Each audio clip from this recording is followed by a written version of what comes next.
Uh, let's get into Ole Miss and Kentucky. I was in Oxford Wednesday and Thursday last week, and we did a show. And this past off season was the big rev up for them. They said this is their best, most talented roster ever, even over 2015.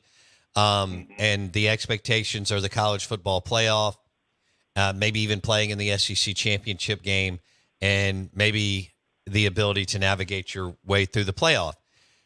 Kentucky comes to town, who had been embarrassed by South Carolina and gave Georgia a hell of a scare. So unpack it for me, Luke. They go down and score. And I mean, like, it was easy, just like opening a cold beer and taking a sip. Yeah. And then from there, Kentucky made it extremely difficult all day and mucked up the game and ended up winning the ball game. Walk me through your thoughts and what you saw as far as Kentucky beating Ole Miss 20-17. So it reminded me so much of the Ole Miss Tulane game that I had last year that was really close for about 3.5 quarters. And the reason why it was close was because Tulane was more physical in their defensive front and disrupted the pace of play for Ole Miss. And I've talked to you about this before. When Ole Miss can't go fast, when they're not dictating terms to the defense and they're off schedule, they're a different team. And I thought Kentucky physically whipped them. I thought Kentucky was the more physical team. I thought they beat them up. They got them frustrated because they couldn't have their way and just do what they normally are accustomed to doing. Now, the reason why that is, and I've said this multiple times in the last 48 hours, they did themselves no favors with that schedule. Because with that schedule leading into that game, you're never challenged.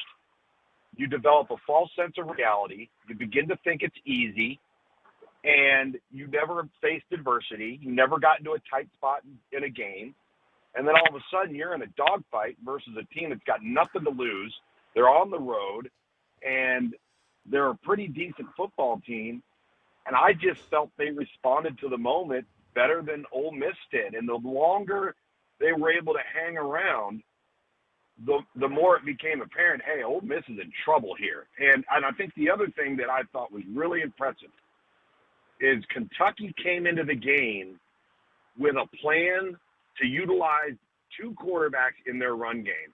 And I don't think Ole Miss expected to see Brock Vandagriff be a portion of the run game for Kentucky. And it caused them fits.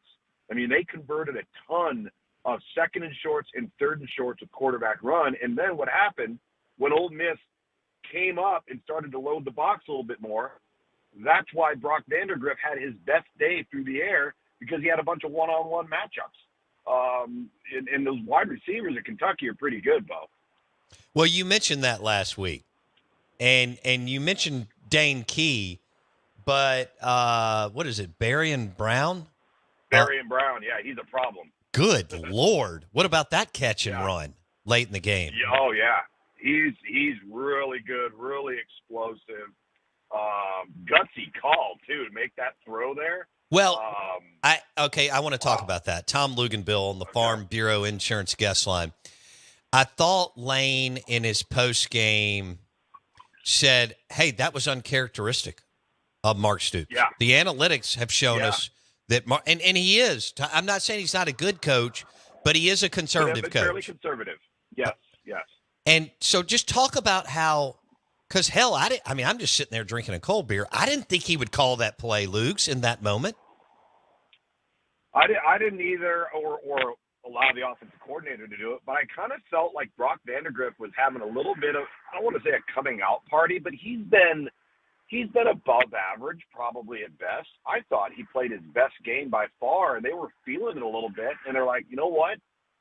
Let's take a shot to our best skill player and just let's make it happen. Let's do it. And he found him. The guy made the play, and obviously we know the rest of it. And listen, I mean, you've heard me say this 100 times.